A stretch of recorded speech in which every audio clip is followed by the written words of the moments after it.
Shalom. Semua baik ya. Saya akan menyampaikan kebenaran tentang pengharapan di dalam Yesus. Buka Yohanes 3 ayat 16. Karena begitu besar kasih Allah akan dunia ini, sehingga ia telah mengaruniakan anaknya yang tunggal, supaya setiap orang yang percaya kepadanya tidak binasa, melainkan beroleh hidup yang kekal. Supaya setiap orang yang percaya kepadanya tidak binasa, melainkan beroleh hidup yang kekal.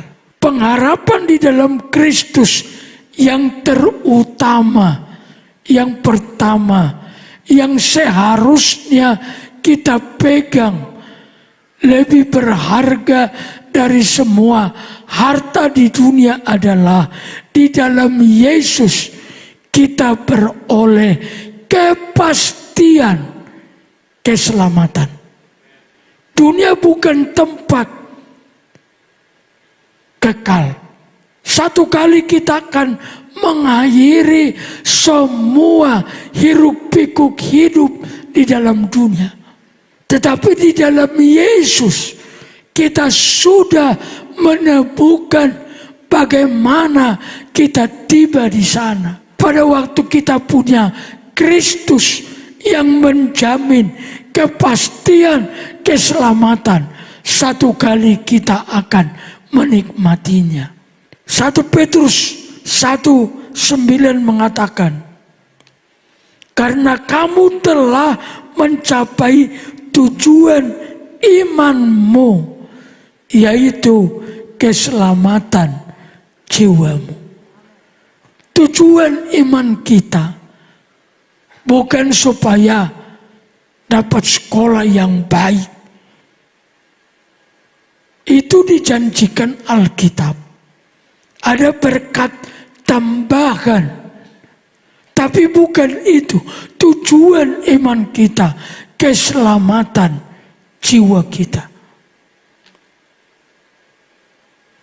Kita perlu hidup di dalam dunia, kata Alkitab.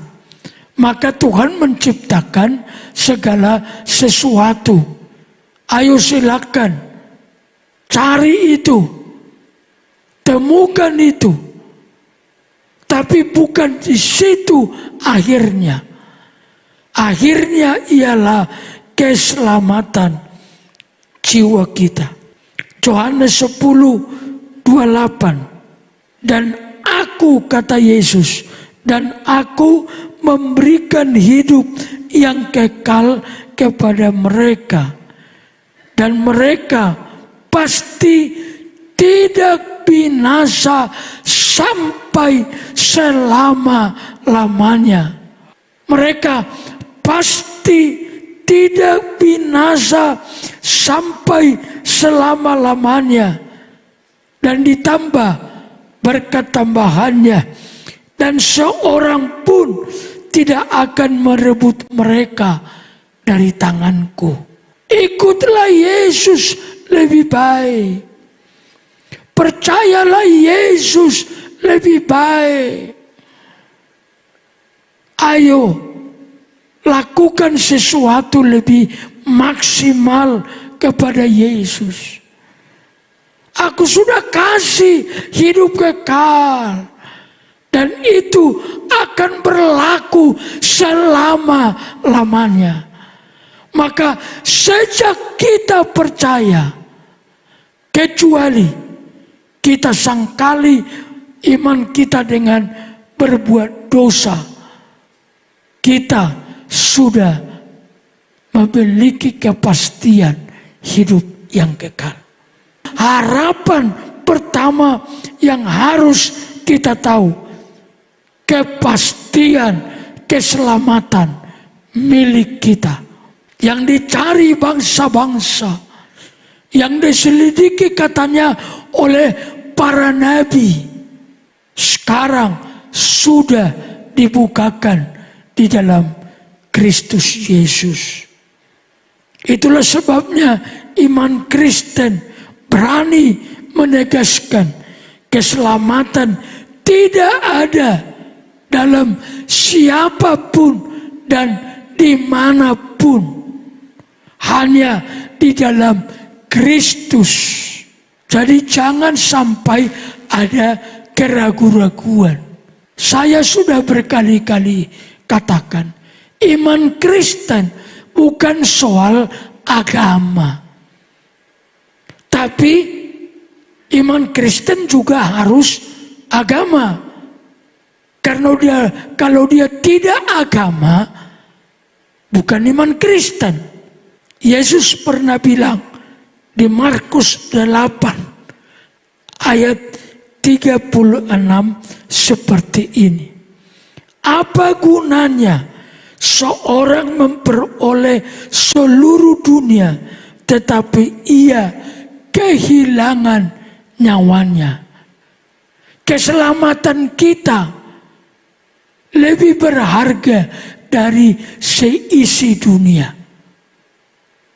Hilang jiwa, tapi dapat seluruh dunia, tak ada guna, kata Yesus. Kau berlelah sekolah sampai dapat dunia, tapi jiwamu binasa, tak ada guna. Itulah sebabnya sebagai seorang gembala saya bilang hiduplah sepatutnya. Apa tuh maksudnya hidup sepatutnya?